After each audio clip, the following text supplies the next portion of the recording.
So, what if a children's story about a little onion, of all things, could actually become a symbol of resistance? I know it sounds kind of out there, but we're talking about a tale that started in Italy, blew up, and became a cultural touchstone in the Soviet Union, and believe it or not, still has a lot to say about power today. Let's peel back the layers on Johnny Rodari's The Adventures of Cipollino. Wow, that's some seriously high praise for a story about talking produce, right? So, what is it about this little onion and his veggie friends that makes this book so powerful, so timeless?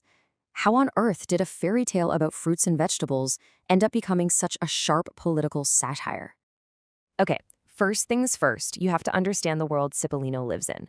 Forget your typical princes and princesses and castles. I mean, okay, there are castles, but they're filled with lemons and cherries.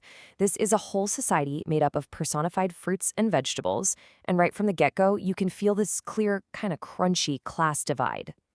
Yeah, the social ladder here is pretty simple. On one side, you have the working class, the common folk, our hero Cipollino the onion, you got Squire Zucchini, Master Raisin the cobbler. They're basically the salt of the earth, or maybe the soil of the earth.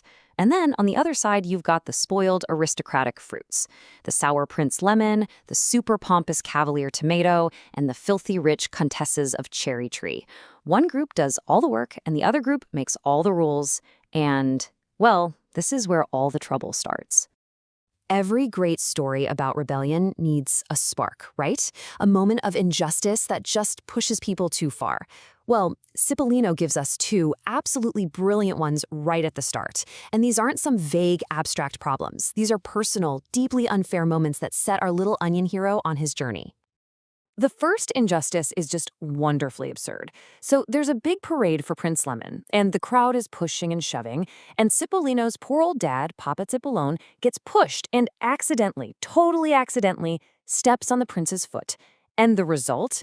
He is immediately branded a dangerous rebel and sentenced to life in prison for stepping on a toe. A toe.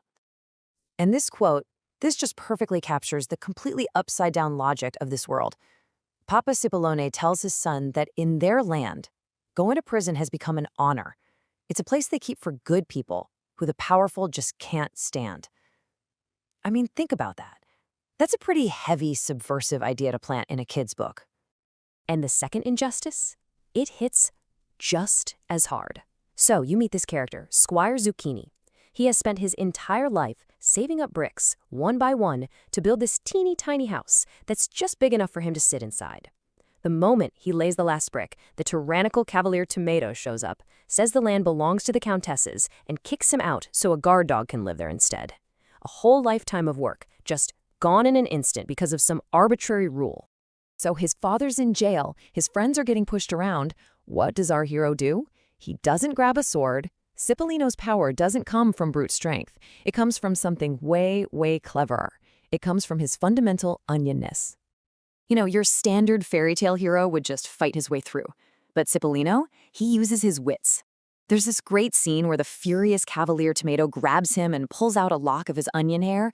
And when he does, this pungent, oniony smell just overwhelms the Cavalier. And this big, tough authority figure just bursts into uncontrollable tears and runs away.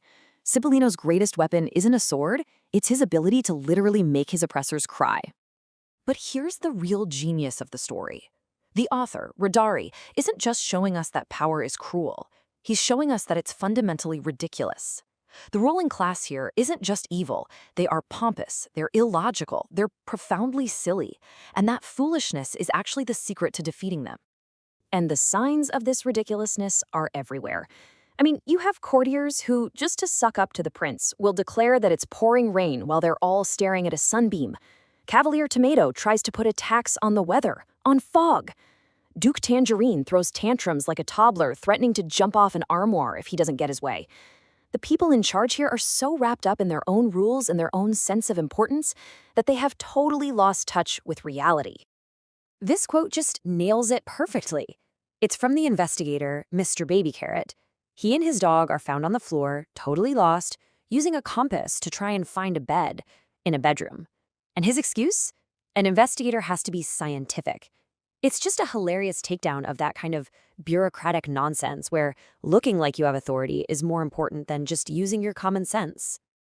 So, how does this all end? Well, not with some huge epic battle. It's something much more profound. The book's final message is that liberation isn't about overpowering the strong. It's about the small and the clever working together, using solidarity, creativity, and a really deep understanding of their enemies. And this, right here, might be the most important lesson in the entire book. It's Papa Cipolloni's advice to his son. Before he gets hauled off to prison, he doesn't say become strong or learn to fight. He tells him to become a student of scoundrels. And that's exactly how Cipollino wins. He studies the powerful, he learns their weaknesses, their fears, their vanities, and he uses that knowledge to outsmart them at every single turn. And that leaves us with this final thought, right? Cipollino is so much more than a cute fairy tale. It's a story about looking really closely at the systems of power, seeing just how weak and absurd they can be, and realizing that when people work together, armed with knowledge, they can challenge just about anything. And it poses that timeless question: what happens when all the little onions and zucchinis and raisins of the world finally decide they're done studying and that it's time to act?